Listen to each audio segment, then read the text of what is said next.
Alhamdulillah Rabbil Alameen. وصلى الله وسلم وبارك على عبده ورسوله نبينا وإمامنا محمد وعلى آله وصحبه أجمعين. أما بعد. Assalamu alaikum wa rahmatullahi wa barakatuh. For tonight's class, a small beef to pick with you brothers here at the masjid. Where I'm from, we believe in hashing out the beef first and never leaving the beef uncooked, inshallah. That beef that I have with the brothers and sisters here, Wahid's not here, the imam is in the back, but he's the imam, inshallah, person of the Quran, so we'll give him a pass. As far as you other guys, there's no pass, inshallah. And that is something that I discovered here in this masjid for the first time, all of the months that I've been coming here, and that is the library. No one thought or took the time out, let's show him the library. You may say, oh, it's too small, or it's not a real library, or it's a library in media room. Can't go back in time. What will be the expiation? Huh? What's the suitable kathara? Atonement. Shabbat. I'm only talking to you guys.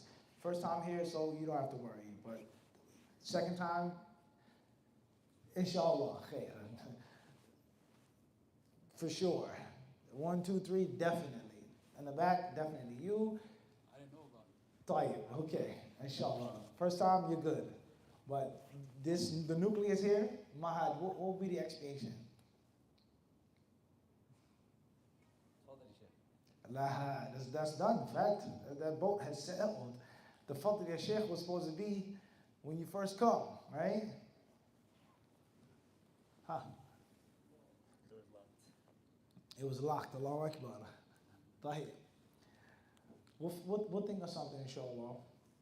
All right, so for tonight's class, before we get started with our material, a brief reminder and refresher from last week.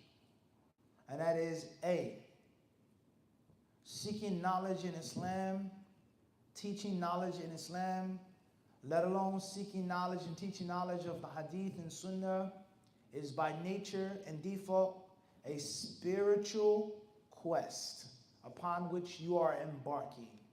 As we read from Nawawi rahimahullah ta'ala, he said that the sciences of hadith min Uloomul Quran is from the sciences of the hereafter.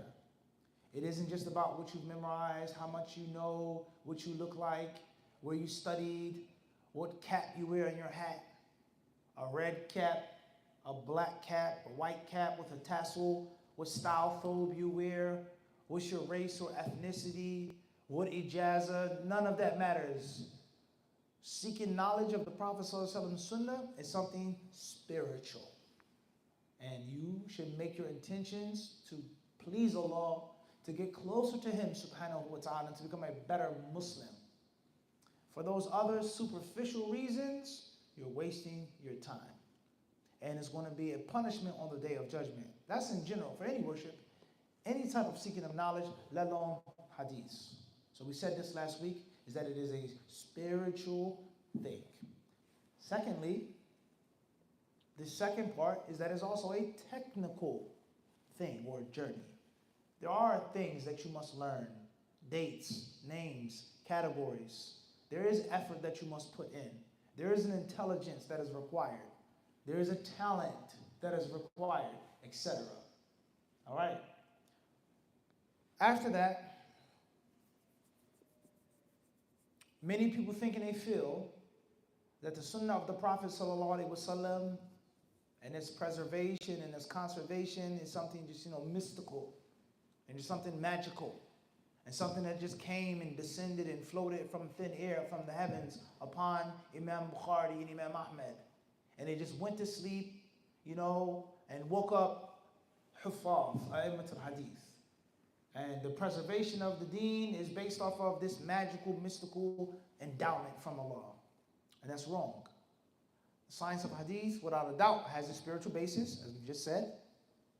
But it's a very practical, hands-on, common sense science. And inshallah ta'ala, you're going to see that when we study and when we teach. The whys, the hows, the requirements, the conditions, they are extremely hands-on. Roll it up your sleeve, common sense. Common sense. For us to take this, such and such, blah, blah, blah, fulan, where did he get it from, how did he get it, etc., etc., etc. So there isn't some far-reaching science that's based off of mysticism. And you can only become a student of this science and learn it if you're blessed with that mystical, puff of breeze that comes from the heavens. Bukhari, Ahmed, La. They were men who studied, who learned. Inshallah, they were sincere for Allah subhanahu wa ta'ala. Allah blessed them. Allah endowed them. But the legacy that they left behind is a practical, tangible legacy. So don't get caught up in romance. Like many people over-romanticize and sensationalize different sciences in Islam. Just like they romanticize and sensationalize the dunya. We talk about this empire, this king, this emperor. He had these special, he was a practical person.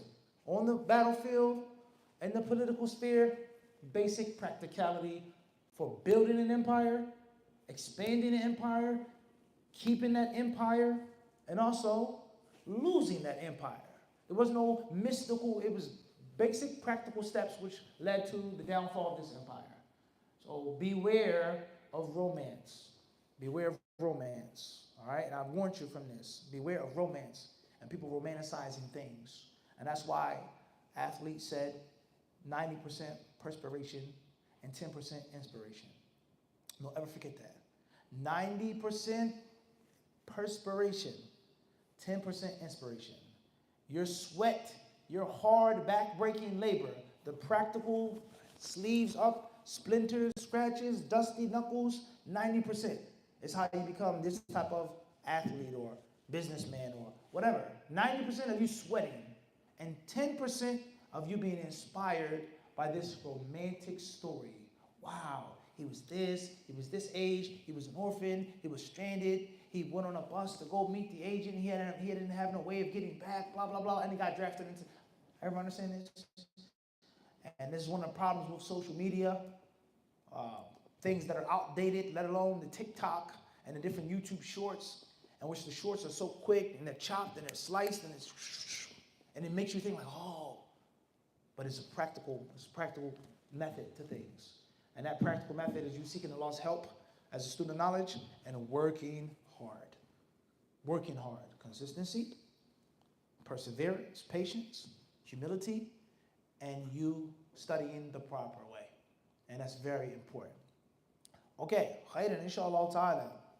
So before we get into Uloomul Quran and to see what we've memorized and what we've studied from the book, a few pieces of material that I'm going to share with the brothers and sisters for the Arabic-speaking people and the English-speaking people, let alone the brothers who are hybrids.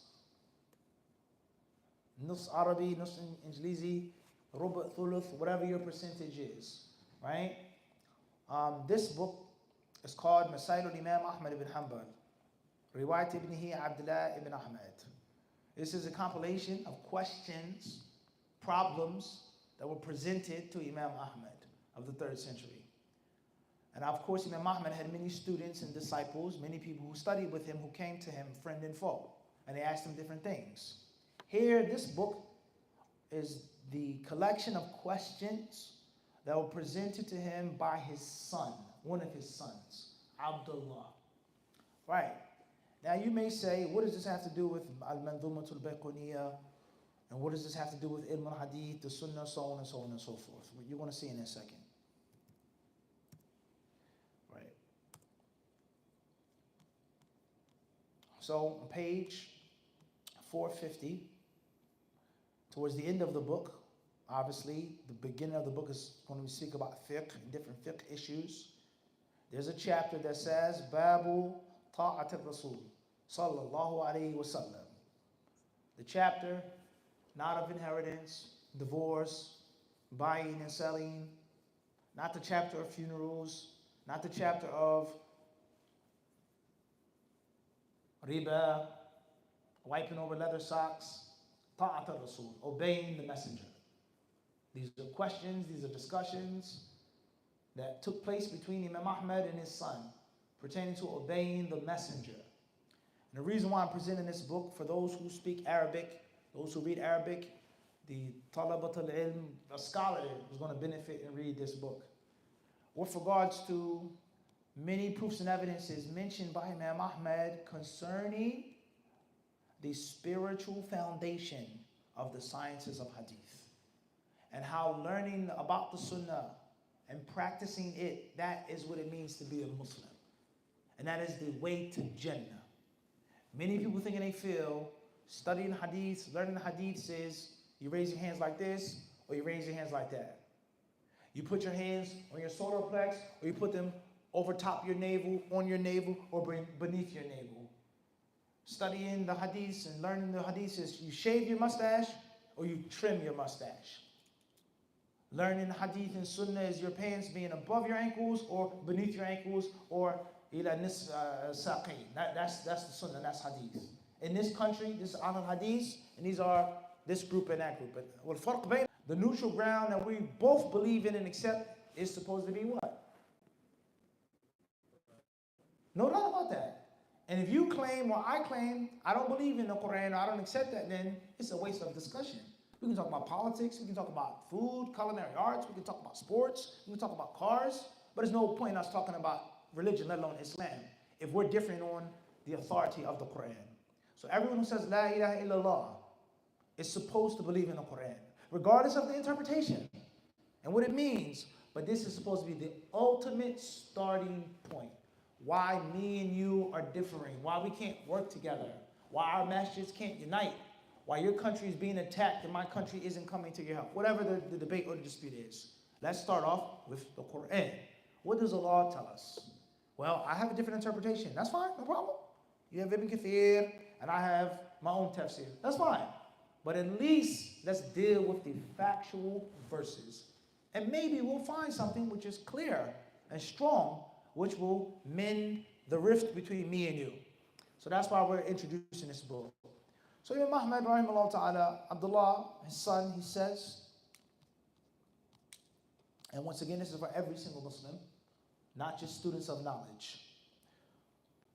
حدثنا أبو عبد الرحمن عبد الله بن أحمد بن محمد ابن حنبل أنه قال سمعت أبي يقول ذكر الله تبارك وتعالى طاعة رسوله صلى الله عليه وسلم في القرآن في غير موضع فذكرها أبي كلها أو عامتها فلم أحفظ فكتبتها بعد من كتابه. قال الله تعالى في آل عمران فاتقوا النار التي أعدت للكافرين وأطيعوا الله وأطيعوا الرسول لعلكم ترحمون. وقال تعالى وأطيعوا الرسول لعلكم ترحمون. وقال تعالى أطيعوا الله والرسول فإن تولوا فإن الله لا يحب الكافرين. وقال في النساء.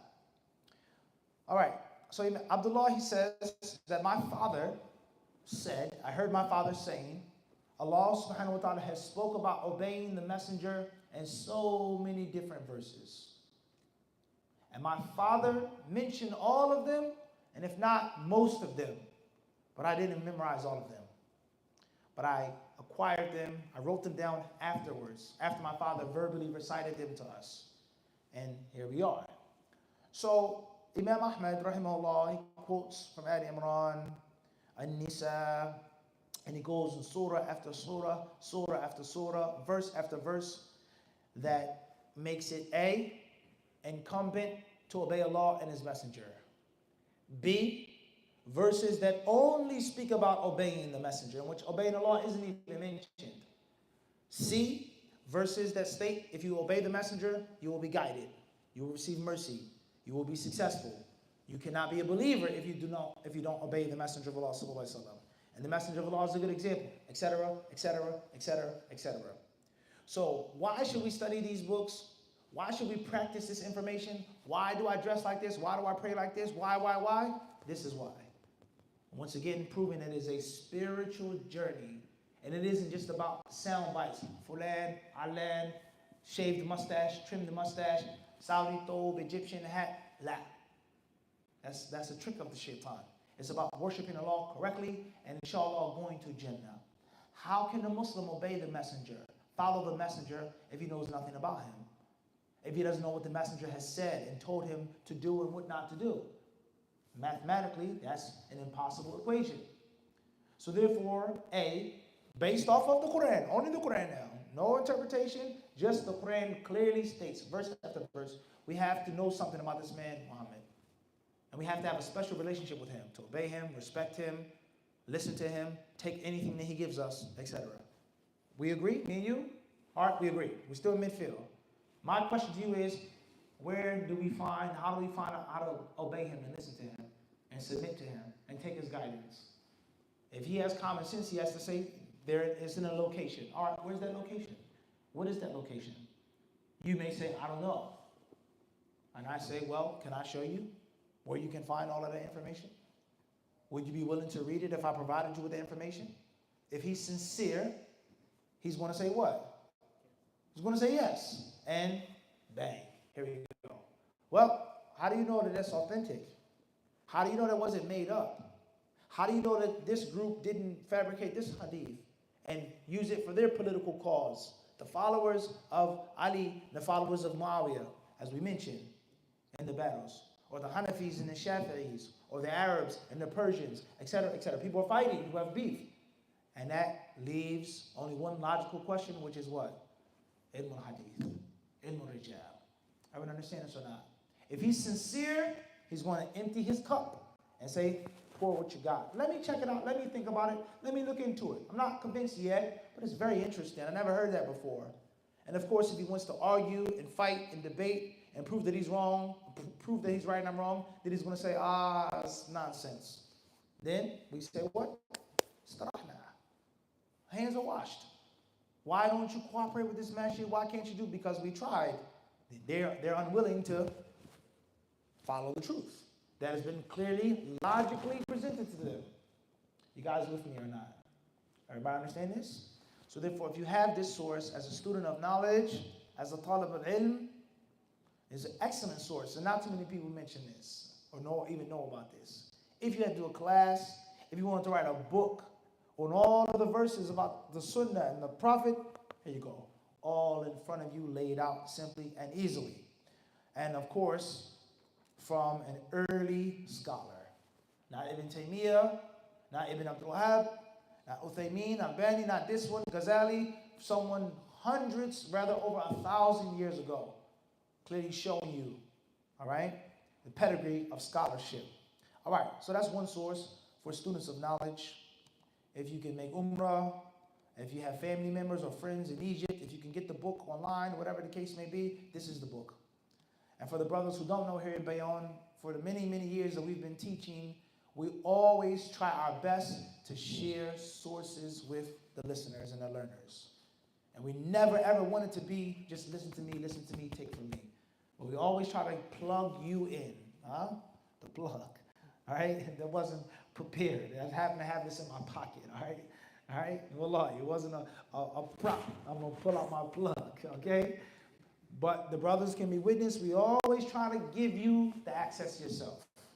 That way you can do without us and do without me. All right, so that's one source. Khairan, inshallah. Let's move forward to a few other sources that we have. We'll get back to that. We'll get back to that. Get back to that.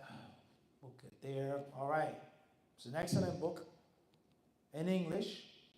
For one reason or another, I'm not going to mention the author's name. For one reason or another, I have my reasons. Respect them. It's called The Authority of the Sunnah.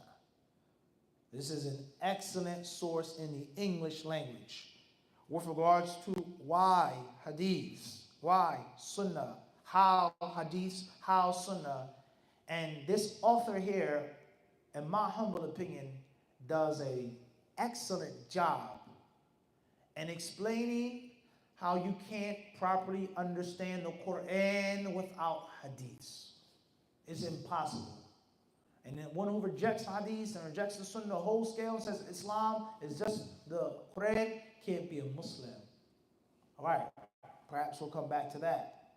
Another source is a playlist here from my channel. Over the years, let's see how many videos we have here. 45 different videos here, playlists, all books in English on hadith, science of hadith, criticism of hadith, preservation of hadith, conservation of hadith, etc. So a brother or a sister says, how do I learn about it or read about it? I want to study more about it. For argument's sake, these are 45 books in English, in which a person could take the title of the book. This is the name of the book. I ordered it from Amazon, blah, blah, blah, and read it. These are the points that we felt were valid, bringing up for or against the book. And you have some type of funnel, some type of sifting system that the book went through. Not praising ourselves, but it's the reality. This, he checked it out. This is what I should avoid. This is good. Bismillah. So in English, you can build your library on these different matters and discussions just from this one playlist. Everybody clear on that? So you can check that out. Some of these videos are very old, and Allah surely knows best. All right.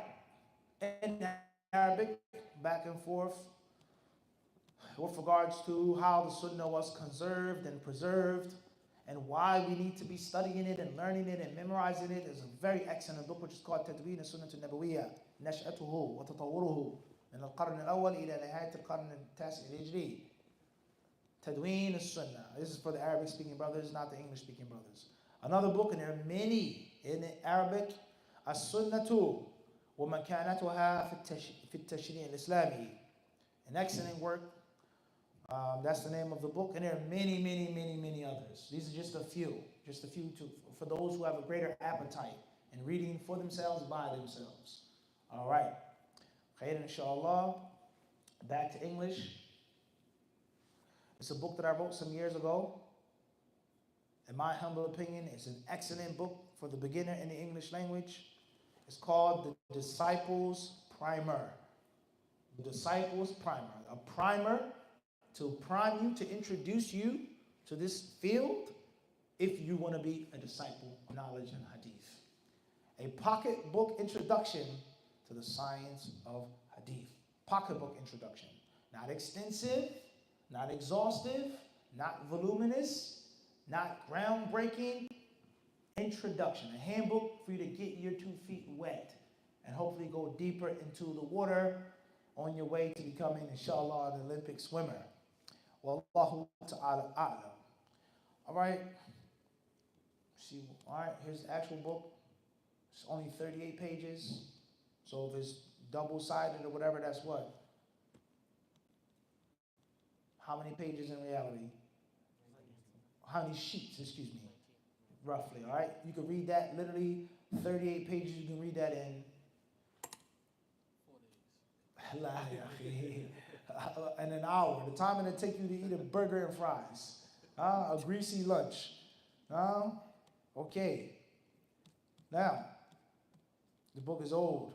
When was it published? 2017. About 7 years ago.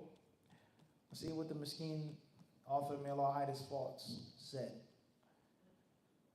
From the most important sciences is the science of verifying the prophetic hadiths, knowing their contexts, distinguishing those which are authentic and fair from those which are weak and poor, along with the rest of its well-known sections and divisions. Knowing. Testimonial, some other disciples or disciplettes, that's the sister. Author's introduction, the purpose of this booklet. All right, the book is a total of 26 questions. It's in the form of question and answer that everyone should be able to understand simply and easily. Simplified Beginner's Guide. It says this book is a total of 26 questions and answers I wrote the other day between Asr and Maghrib at the Prophet's sacred mosque. So if I wrote it between Asr and Maghrib, you should be able to read it when? Between the adhan and the iqamah. For Dhuhr, inshallah ta'ala. And that's no cap. That's what? Faisal, that's what? There's no cap. That's an actual fact. Brothers and sisters who are there in Medina. All right. Last week we mentioned, or we introduced you to another work, The Lamp That Is Bright and Glowing, and brief commentary on the Bayquniyyah poem. That book isn't published yet. All right, that's the Bayquniyyah, which will test you guys on biographical evaluation. Khalas. All right, hopefully everything's clear of those introductions. Now let's get down to business. Who memorized the first 10 lines? Either you did or you didn't.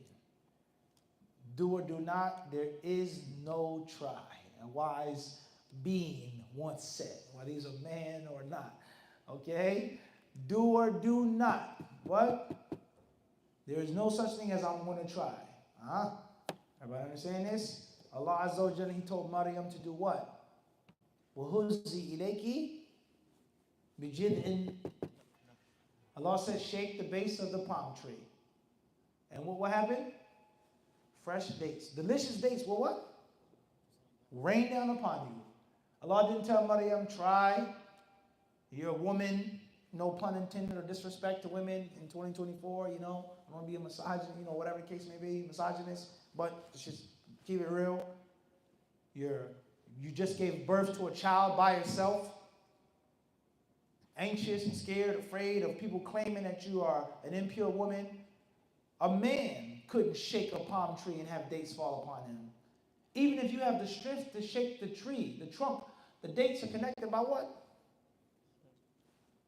No stems aren't easily pulled off. But Allah told her to do what? Shake the tree. Don't try, but just what? Just do it. And see what will happen. So there is no try. In life, let alone as a student of knowledge, there's no such thing as I'm going to try. Bismillah. You put your trust in Allah and you go for it. All right? So your grandmother's arthritis, your goldfish you had to take to the veterinarian, the koi fish, I had to change my pond, my car broke down. No bottle excuse. All right? Inshallah. Tayyib. Who's the first volunteer? Who's the first one to scale the wall? Get on the other side of the castle? Who's going to open up the door, the fort, for the Muslims to conquer? Fadl Mahad. Bismillah.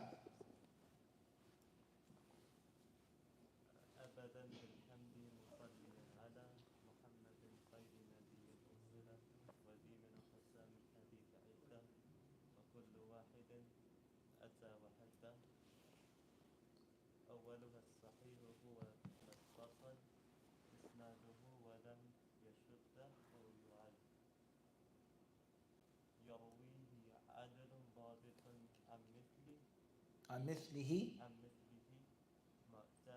معتمد في ضبطه ونقله. طيب جزاك الله خيرا أحسنتم. All right, who's next? Even if it wasn't all 10. Who's next? Who else memorized? Any sisters memorized? تفضل. السلام. والحسن المعروف طرقا من الأول. طيب لا بأس. والحسن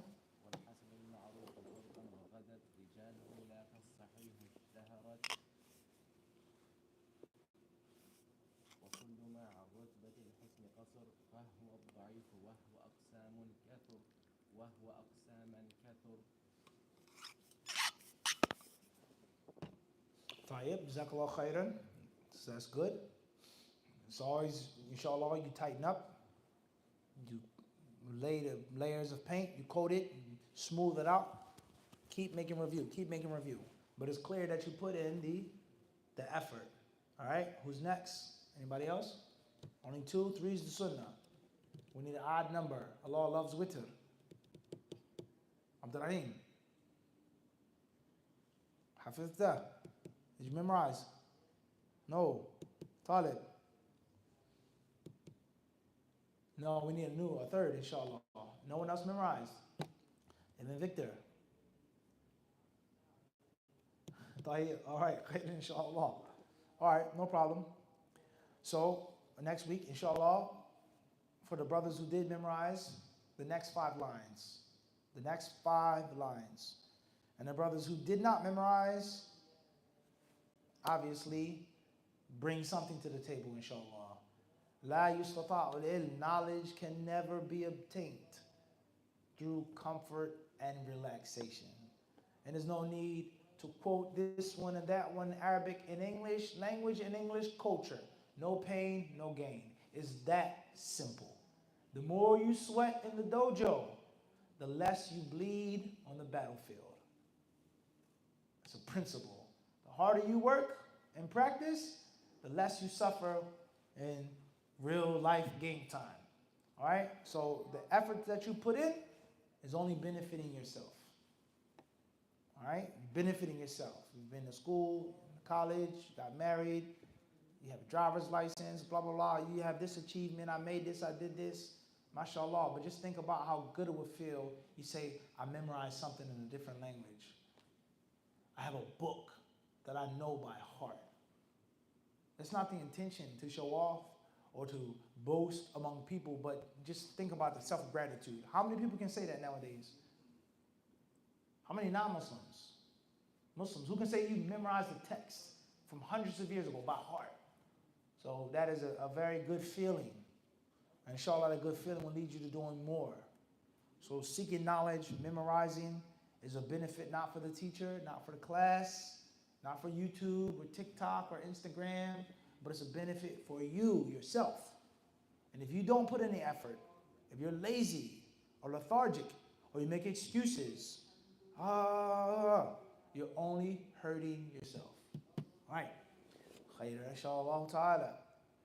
Let's move forward now to the book. Bi-idhnillah. So we have line 1 to line 10.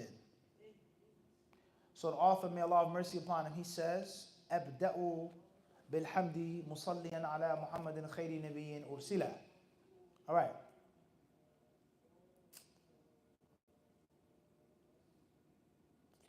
States here, in this copy, this is a rough copy, obviously.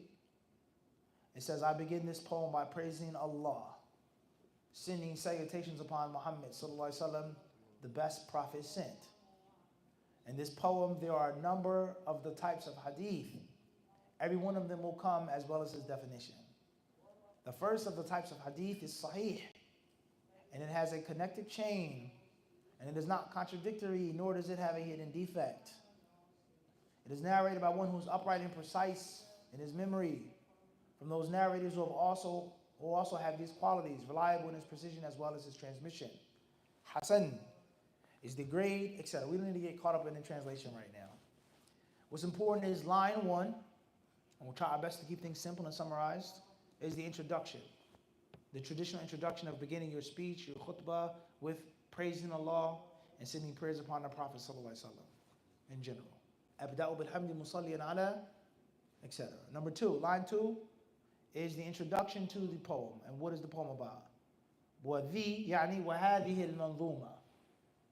This poem is about aqsam al-hadith, the categories, the names, the classes of hadiths that you read in a fiqh book or Ibn Kathir, or you got into a debate with a Shiite person, or you're giving dawah to a Christian, your boss, your co-worker, your coach, your teammate, and he says, I heard that the Prophet did such and such, such and such, etc., etc., etc. How is the hadith broken down and classified? All right. Line 3 is the first of those classes of hadith, the most important and the noblest. And it is a type of hadith which is called sahih. As-sahih. Al-hadith as-sahih. As-sahih. So the author, he started and he began his poem with this type for the following reasons. Number 1, it's the most important and it's the loftiest. This is what it's all about. Learning what's correct, implementing it yourself, calling others to it, and remaining consistent and patient and persevering upon it until Allah calls your soul or takes your soul back. Simple as apple pie. It's literally that simple. That's the purpose of life. Learning the truth yourself, acting upon that truth yourself. You're calling your neighbors, your friends, your family, your tribe, your people, your race to that truth, and you being consistent and not giving up and not quitting if and when someone tells you, no, shut up, you're stupid, you don't know what you're talking about, you're an extremist, you're outdated, you're this, you're that, you think you're better than me, etc., etc., etc. You continue to give da'wah even though most people reject your da'wah. I would understand this. Only one person comes to my class. Only one person is listening to me online. Only one person purchased my book. You don't quit. You keep writing, you keep teaching. Sabr. All right, so that's why he began with as-sahih. What is hadith sahih? The author gives its definition and its prerequisites, its shurut. and the following line and a half. And of course, because it's poetry, it's manzuma, there are things لازم يكون إيش تقديم وتأخير. الناظم يلزم أنه يقدم بعض الكلمات والحروف والجمل ويؤخر حتى يكون إيش كلام منظوما حتى لا يختل النظم والسجع. The rhythm, the rhyming, the poetic form is looked after first and foremost.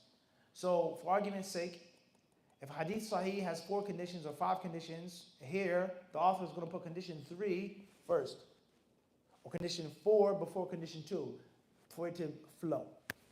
And this is one of the cons of studying a poem. This is one of the هذا من مسالب دراسة المنظومات.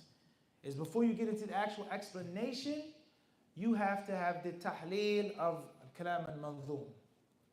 And if you're weak in language or it's not that strong, then you're already at a disadvantage. Versus a kalam al-manthur, the speech which is just written flat out, you don't need to decipher it from its poetic form.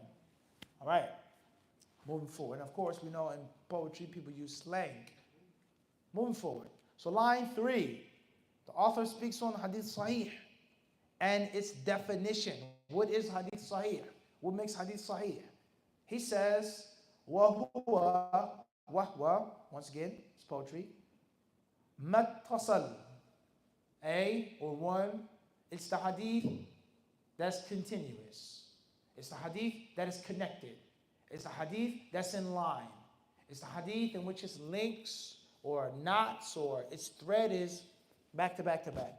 وَهُوَ مَتَّصَل إسناده. وَهُوَ مَتَّصَل إسناده. Number 2, here these conditions are out of order. Line 4 should be condition 2. And it is adlun. The people in this chain of reporters must have qualities, specific qualities, certain qualities. We'll get into that. Condition 3, which is also out of order in line 4, is that aside from those qualities, dabitun, they have to know what they're talking about. They have to be in a good state of mental health, that they were aware, attentive, and observant. This is what happened on this day, at this time, so on and so forth. Like court, the prosecutor, the defense lawyer is going to call on, he's going to point out this witness, etc., etc. Tell us what you saw, what you heard. This witness clearly was sleepy, or he's lying, or etc. Mu'tamadun fi dhabtihi wa naqlihi. Someone whose back you can rely on and lean on. If you were injured, this brother is strong enough to pick you up, put you on his shoulders, and carry you to safety. He's strong, that he can pick you up and carry you, and you can lean on him. Back to line 3, the second half of line 3. Condition 4/5 or just 4. Lam yashadha. Hadith cannot be shadh, and hadith cannot have an illah. So in theory, we have 5 conditions for any hadith to be considered called sahih. I.e., in theory, I quote, in theory, every single hadith in theory, I say again a third time, in Sahih Bukhari, fulfills these what? 5 conditions. Every hadith in Sahih Muslim, in theory, fulfills these what? 5 conditions. Most of the hadiths, overwhelming majority, in theory, or some may say all, in Muwatta Malik, fulfill these what? 5 conditions. For the hadith of Nawawi, that Nawawi compiled, Nawawi, the author said, I tell you that all the hadiths are sound, wahakadha. So for any hadith to be called or considered sahih, sound, genuine, authentic, it must fulfill these conditions. Everybody clear on that? The details of these conditions, we're going to break that down. We're going to get to that. And if the only thing that you got from this class or this book was understanding this, that'll be more than enough. It wouldn't be a wasted life. Because the average Muslim is unaware of these conditions. And we're going to break all of this down. We're going to simplify it, inshallah. Don't worry. But the initial job, the primary objective, is to explain the book. All right. So, I'm going to need, inshallah ta'ala, 4 volunteers. 4 brothers. Obviously, can't do sisters right now for different reasons. Sisters don't feel discriminated against, inshallah. 4 brothers that are volunteers. If you don't volunteer, I will call on you. 4 brothers to volunteer to come up to the stage. Come on down. You're the next contestant. All right? Who will those 4 brothers be? Ibn Victor, Yusuf. I didn't get your name, Akhi? Noor. No, barakallah. And Mahad. Let's go. Bismillah. Jazakumullah khairan. Fortune favors the brave.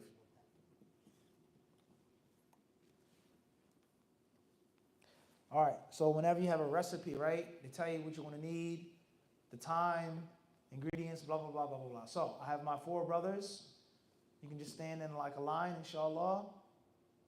Doesn't matter who's first or last. The first will be last in the what? Huh? We need a حقوق الطبع محفوظة, huh? Abu Yusuf. Copyright. طيب. I need a paper and a pad. Someone can volunteer a paper and a pad, inshallah, or a pen and a pad, even if it's electronically. All right, Jazakallah khairan. They can write in this? Okay, all right, perfect. Okay, so Noor, you're going to hold on to this, all right? Everybody pay attention. This is a simple demonstration, but it's very practical, and it breaks down everything. All right, so right now,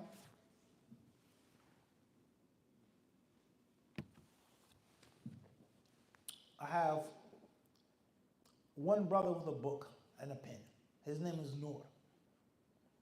What's your last name, if you don't mind? Al-Hilu? MashaAllah. Barakallahu fikum. Beautiful name, huh? Light and sweet. Allahu Akbar, huh? Tayyib. So, Noor Al-Hilu has a pen and a pad. Between Noor Al-Hilu and me, Ibn Munir, are how many people? 3 people. 3 what? 3 people. All right. So, 3 people between the pen and the pad. Correct or incorrect? All right, type. So right now, I'm going to say my favorite beverage is hot tea. That's my favorite beverage, for argument's sake, whether that's true or correct or incorrect. My favorite beverage is hot tea. I'm going to tell Ibn Victor my favorite beverage is hot tea, right? All right, now, you find that interesting, or cool, or neat, or corny, whatever. You want to tell somebody what you heard me saying about my favorite beverage. And that person has to be someone who's older than you, younger than you. What's important is you're telling him information. His name is Mahad. So you're going to tell him that information.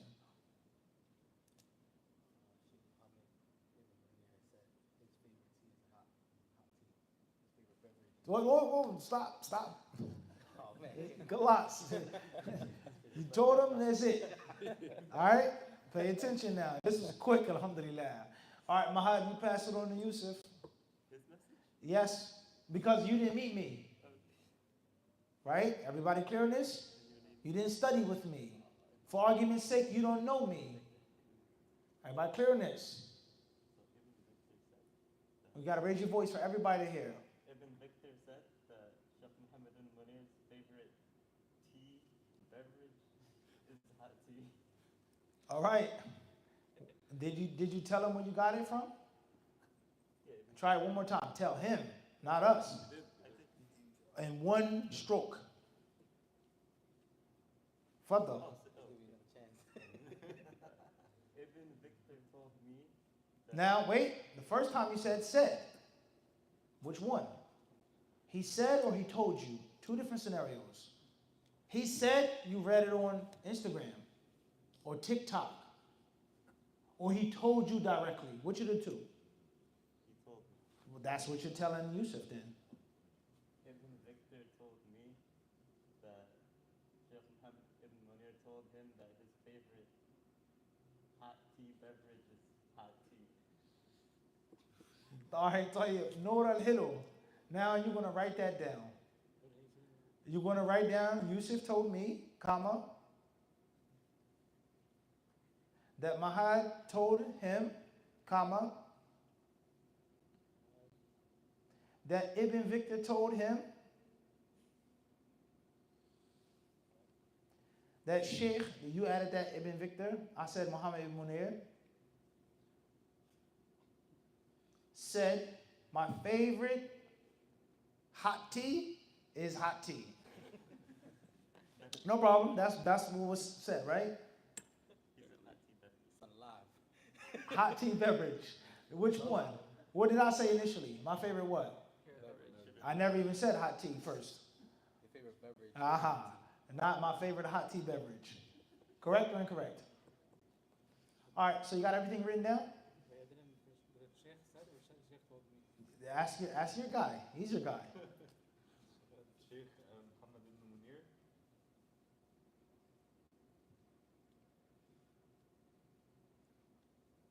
Everybody pay attention, observe. It's a simple demonstration, which is very meaningful and practical. And it shows you how quickly something can be passed on correctly or what? Incorrectly. Just like that, literally.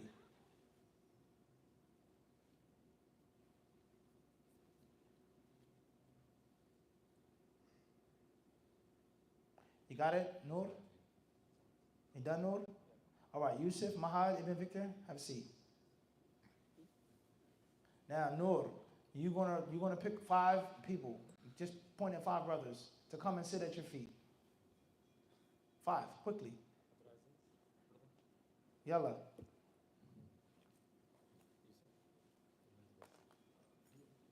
Bismillah. All right, class is in session. Abu Yusuf, right? You're now Noor, ستحدثهم من كتابك. فضل. Yusuf told me that Mahad told him, that Ibn Victor told him, that Sheikh Muhammad ibn Munir told him that his favorite tea, hot tea beverage. Oh, favorite tea, hot tea beverage. All right. Fadal. That his favorite hot tea beverage is hot tea. You with me or not? All right, so you have 5 students now, Noor. They took from you. Now you, Yusuf Usman, I mean, you guys now, you go out into the world and do what? Tell your students. Or you publish a notebook or a memoir. And the narration becomes what? Spread. Everybody clear on this? So the soundness of the information that your 5 pupils have is only based off of the soundness of the information that what? You received. Based off of the soundness of the information from link to the source. If there's something missing, if there's a gap, so on and so forth. Everybody clear on this or not? Everybody understand? All right, so whether you spread it to these 5 brothers and they spread it to Allah Alam, how many people? Or whether your notes are published. The memoirs of Nur al-Hilu, my experiences in Bayonne, New Jersey. Tonight we had a very interesting guy, a speaker. Some call him a sheikh. His name was Ibn Munir, and he thought that it was useful to tell everybody that his favorite beverage is hot tea. Diary. Everybody clear on this or not? So people who read his book, they're taking information from him. They never met me. They don't know me. They didn't hear from me. They didn't see me. And they're depending upon what? What he wrote.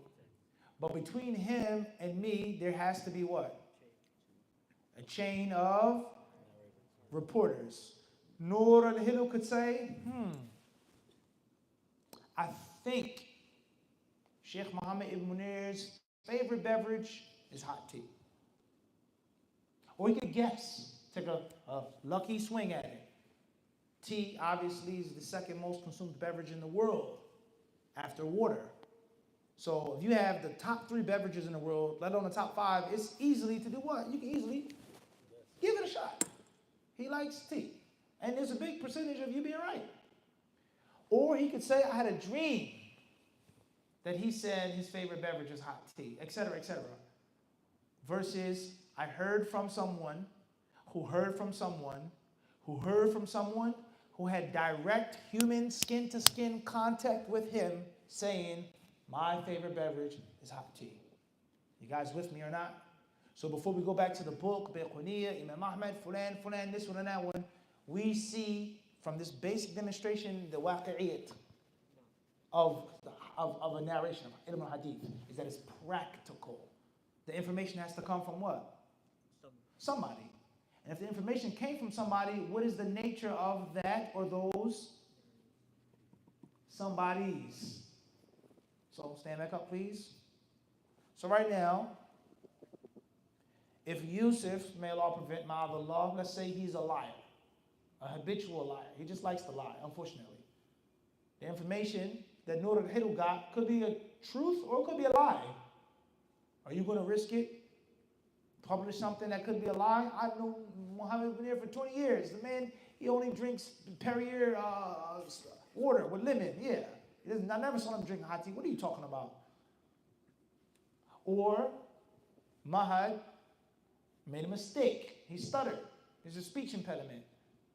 Or Ibn Victor wasn't paying attention.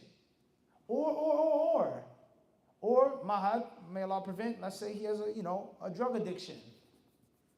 Just because you have a drug addiction doesn't mean that you're a liar. Nor does it mean that you don't know what you're talking about. But do you want to rely upon someone who's known to have a drinking problem?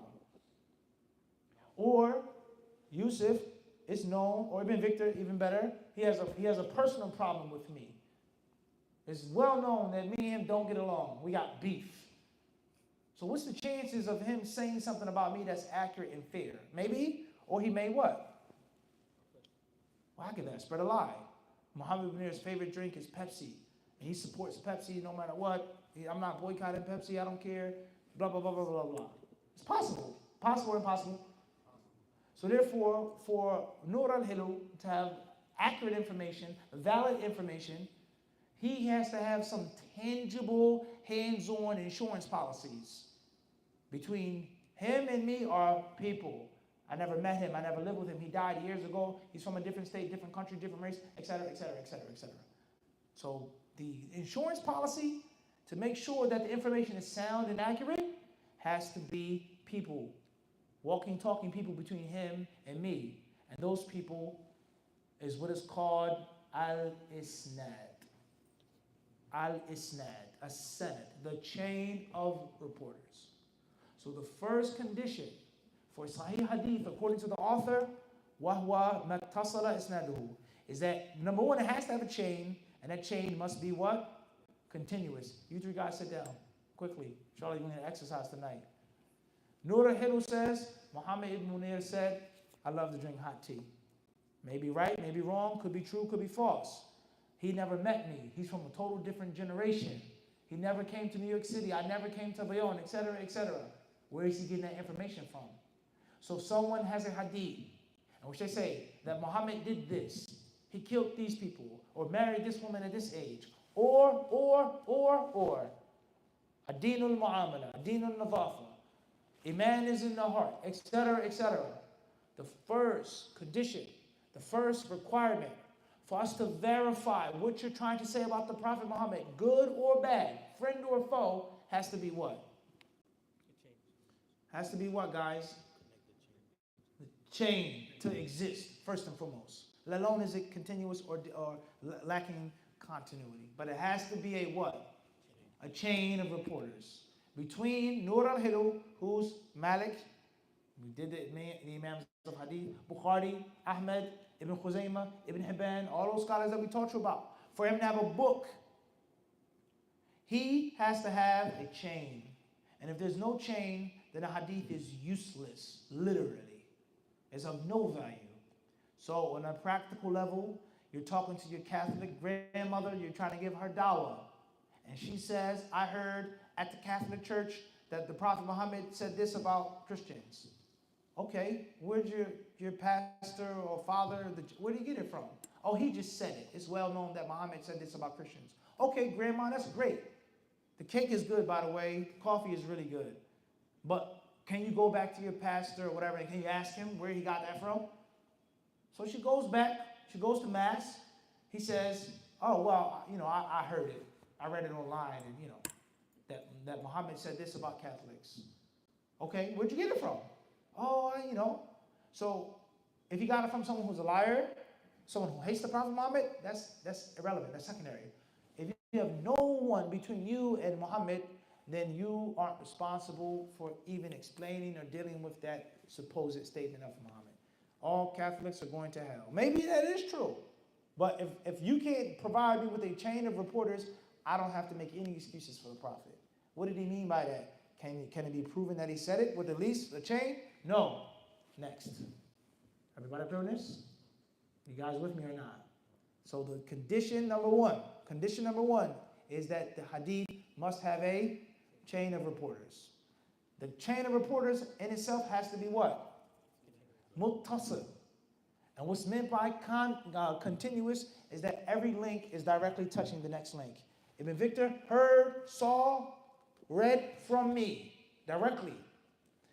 Mahad heard from Ibn Victor, Yusuf heard from Mahad, you put it in your book, you gave it to your 5 peoples. Everybody clear on this? You guys with me or not? You with me, Faisal? That's condition number what? Condition number 1. You guys stand back up. He then says, skip this, the second half of line 3. Yarwihi adlun. Every link in the chain must be someone who's an adl. Let's keep things simple and basic. Ibn Victor has to be a stand-up, upright Muslim, a good Muslim. Not a perfect angel, angelic man, but he has to be a solid Muslim. He has to be someone who prays his 5 daily prayers. He has to be someone who fasts, who pays zakah, makes hajj. He can't be a drunkard. He can't be a womanizer. He can't be a gambler. He can't be a thief. He has to be an upright Muslim. An upright Muslim. Maybe he has a poor memory. We'll get there. But the second condition is that the narrator, has to be upright. So let's say for argument's sake, Ibn Victor knew me before he was a Muslim. For argument's sake.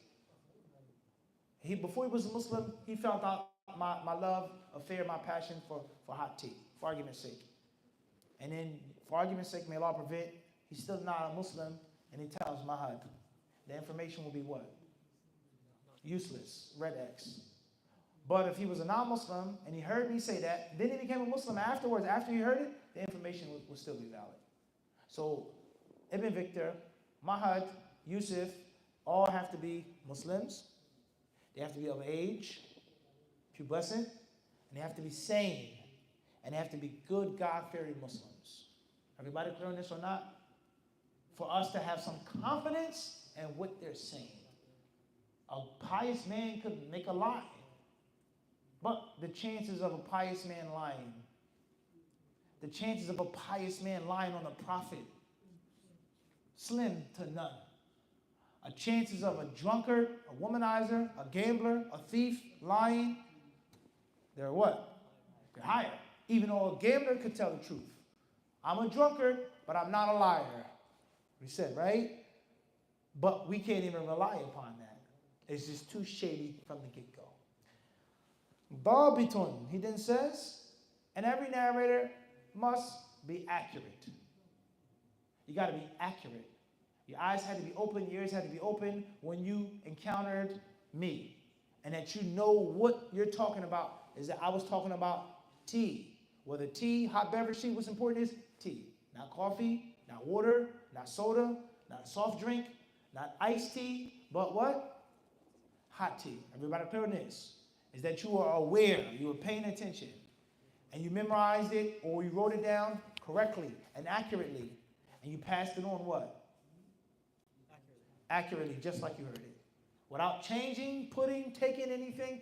It is not about whether I agree or whether I disagree. This is what I heard. This is what I saw. Until that narration ends up where? In the book. Now, give me the book, please. Just because the narration reaches the book, it doesn't mean that it's sound. Because I could leave the book there. My child could come and write in the book, scribble in the book. Oops, spill tea on the book. Rip a page out the book. I could forge my signature. I could copy your handwriting. So Nur al-Hilu, his job is to do what? This is sacred. Hands off. No one can touch it. I'm going to rewrite the book because I was in a rush.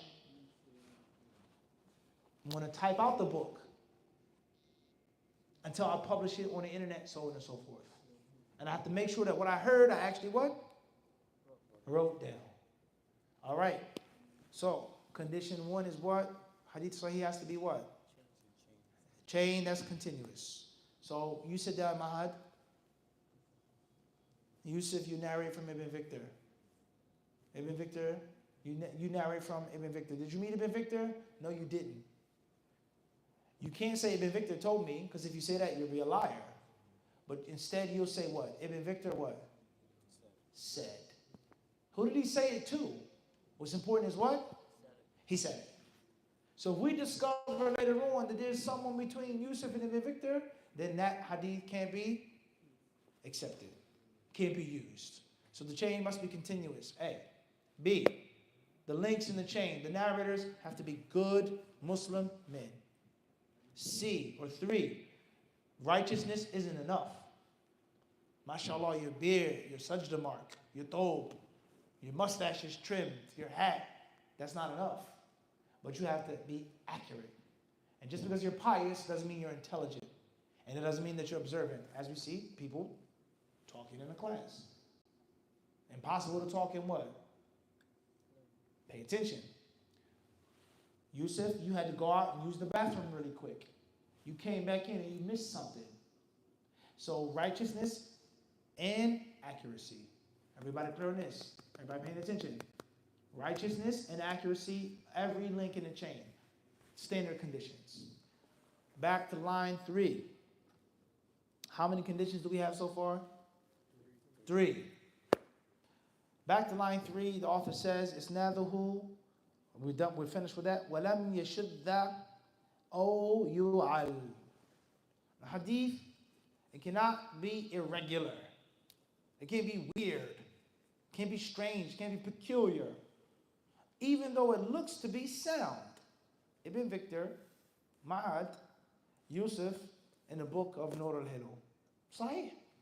Narrator, Muslim, pious, righteous. He's a student, he's a teacher. What's the problem? But let's say for argument's sake, Ahmed, or let's say Al-Amin, you come up.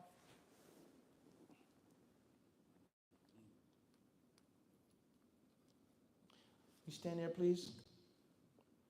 Now I have two narrators from me, 2 students. Al-Amin, Ibn Victor. And let's say Ibn Victor passed on that I said my favorite beverage is hot tea. And Al-Amin says that I said my favorite beverage is iced tea. Can't go a day without it. So there are 2 conflicting narrations now. You stand back up, Mahad. Can we harmonize between the 2? My favorite beverage is hot tea. My favorite beverage is iced tea. Can we harmonize between those 2 statements? Yes or no? How can we harmonize? Your favorite beverage is tea. Okay, maybe. Not bad answer. Everybody agree on that?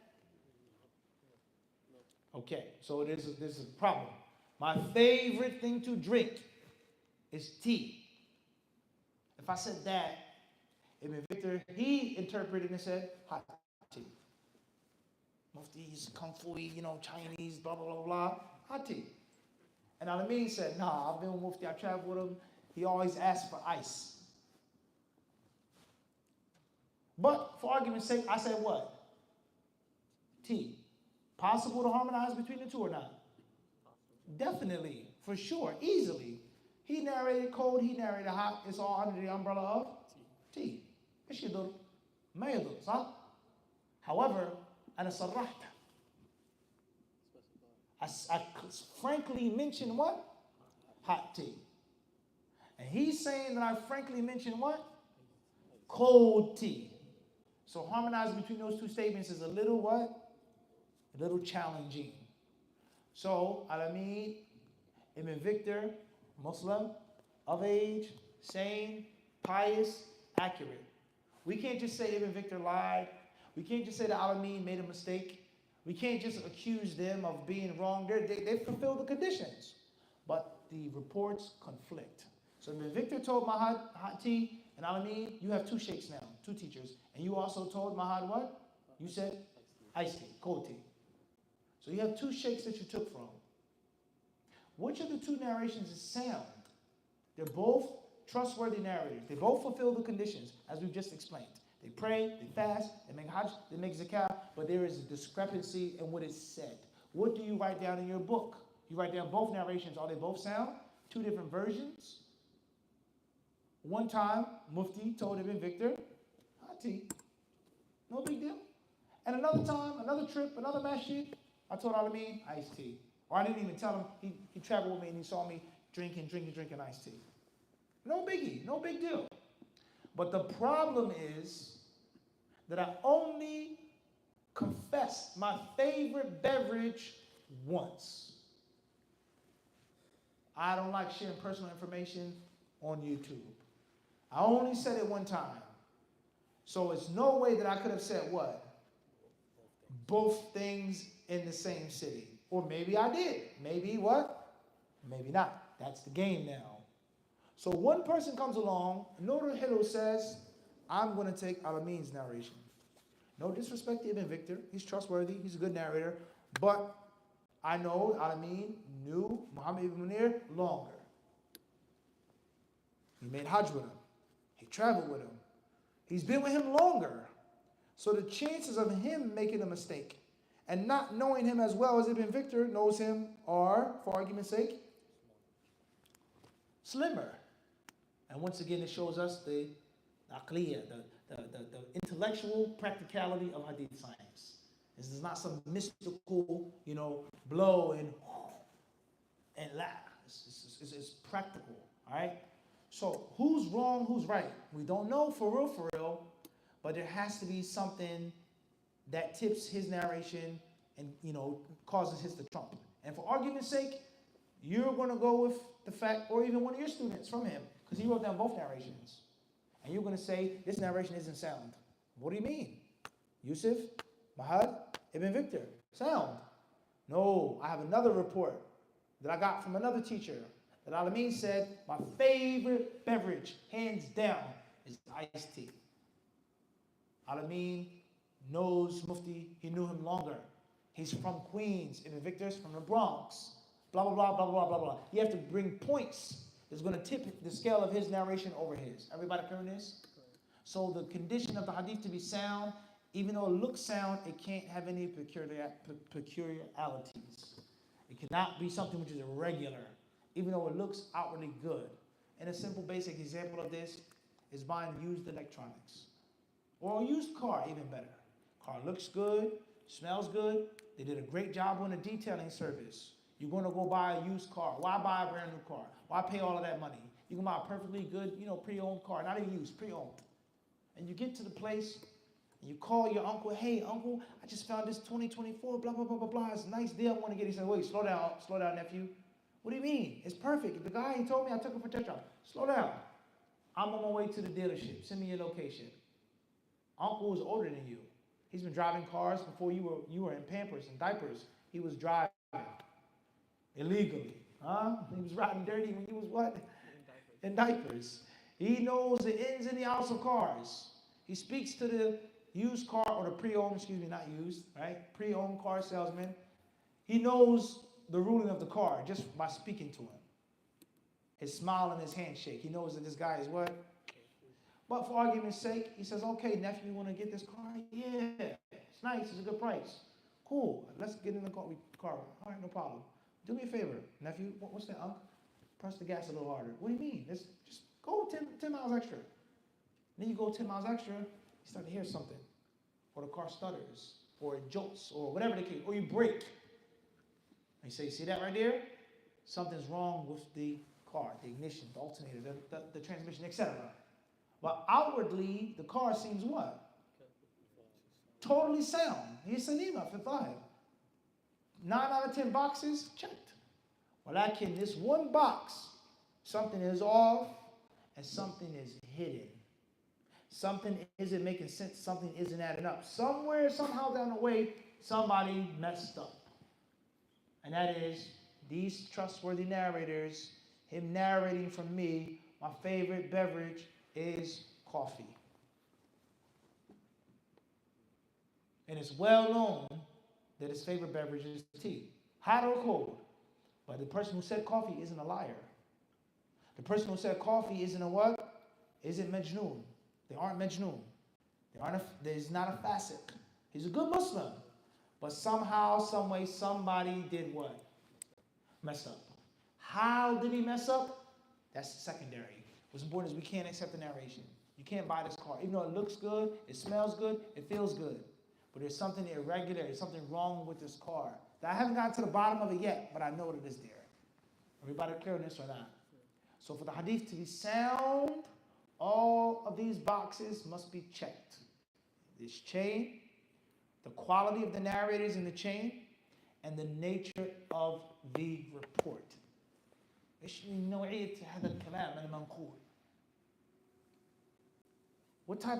being said? And of course, this brief demonstration shows you how meticulous hadith science is, and this is just one narration. So if you have thousands of narration in one book, imagine the exhaustion and the efforts that were put forth to preserve the deen. Everybody clear on this or not?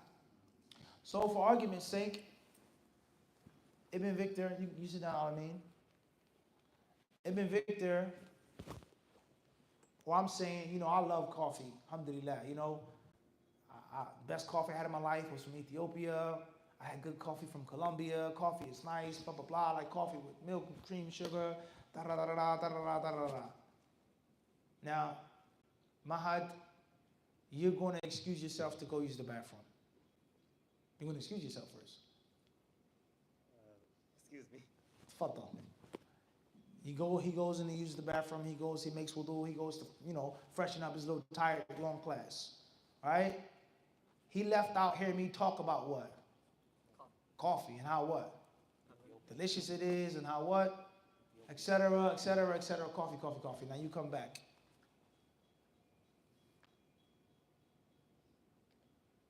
Ibn Victor, you sit down.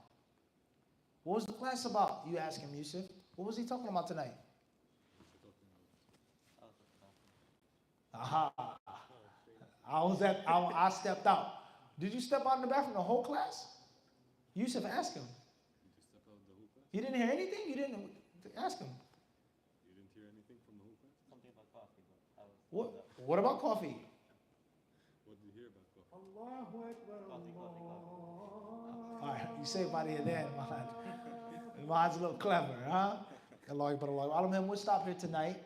This is a demonstration, practical demonstration, to show you the first couple of lines, the conditions of hadith sahih. Inshallah, we'll take questions after the event, if there are any. Jazakumullah khairan. Thank you very much. May Allah bless all of the volunteers. Malish, at'abtukum. Wore you guys out. Mahad. Get the lights, inshallah.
Are there any questions from the brothers or the sisters here concerning the class before we stop for the salah? Fadl Noor. The peculiarity is the shudud or the ilm? I'm sorry? Peculiarity in the hadith is shudud or With regards to, and hopefully in the next classes we'll explain that هناك شروط إيجابية وهناك شروط انتفائية. معنى الشروط الإيجابية الأشياء التي يعني يجب أن تكون تتواجد إيجابي، وهناك شروط انتفائي يجب أن لا تكون. So the first three conditions are conditions, standards, things that must be there. And the remaining two are conditions that cannot be there. So the first three, connection of the chain, religious, pious narrators who are accurate and sound in their reports. And the remaining two conditions, it cannot have shuduz, any irregularity, and it cannot have any illah, any hidden defect. What's meant by that? It's a yes and no answer. They're both. Because both of them are hidden and both of them are unknown until you cross-examine and cross-investigate. How would you know that there's shudud unless we had another report? Because if you just had one report, it would be sound. Fulan, fulan, fulan, favorite drink coffee. Because they fulfill the what? First three. So you only know about the intifa'iyya إلا بالمقارنة. هذا قديما قالوا إذا أردت أن يصح لك حديثك فاضرب بعضه ببعض. لابد أنك تقارن بين الأسانيد والروايات ثم أنك تنظر فيها تجمع أو ترجح. أنت معي ولا لا؟ إما أن تجمع وإما إيش؟ ترجح. هذا أقوى، هذا أصح, etc. All right. So therefore, it falls under both of them. Something is irregular. That's obviously number 4, shadh. And shudud نفسه إلا. نفسه إلا. لأنه إنما يعني اكتشفناه بالنظر وبالمقارنة. عرفت كيف؟ فبالواقع شروط الحديث الصحيح 4 شروط لا 5. الشاذ داخل إيش؟ الله تعالى. هذا باختصار طبعا. That's in brief. والله أعلم. تفضل. The first part of the introduction was about حجية السنة، أهمية السنة، وجوب طاعة الرسول عليه الصلاة والسلام، يعني الروحيات، spiritual, the fuel. لماذا نتعب أنفسنا؟ ليش هذا الكلام الطويل وهذا التعب وفلان وعلان وعلان؟ هل نحن نجمع الأسماء والأسانيد بس ولا شيء روحي تعبدي؟ والله تعالى أعلم. عبد الرحيم. There is a missing chain. Can it ever be authenticated? Can the narration ever be authenticated? If something is missing, can it be fixed? Can the hadith become authentic later on? That will come in the book afterwards. Later we'll explain that. That depends on what's missing. The car has a funny sound or a jerking motion. That depends. The car salesman, he says, all right, no problem. Mike he'll tighten it up really quick. It's something loose. Or he tightened it up and it's still shaking. You say, what? Can't be fixed. You have to get another car. It's no good. And of course, even with the shaking or the stuttering, depends on why you need the car. You need a car to get on the turnpike, 95, north, south, drive miles, or something to get around with. As far as getting around, you're fine. Local driving, you're good. But you don't get on the highway with this car in the wintertime unless you want to be stranded, calling AAA in the cold because there's no electricity or the heat, etc. So it depends. Some things can be fixed. Some things what? Cannot be fixed. Wallahu ta'ala alam. Fadal. Talking about fiqh and aqidah versus. That's included, yes, for sure. The hadith that teaches about what we believe in Allah, the hadith that teaches about the halal and haram, but even that, there are weak narrations concerning those things that are used and mentioned and depended upon. So it's all about the grading. That's first and foremost. And that's your initial task. It's not what the hadith means or how it's used, but the initial task is what? Sound, unsound. Wallahu alam. Khair inshallah. stop here. Alhamdulillah Rabbil Alameen. Wa sallallahu wa sallam wa barak ala abdihi wa rasulihi nabiyina wa imamina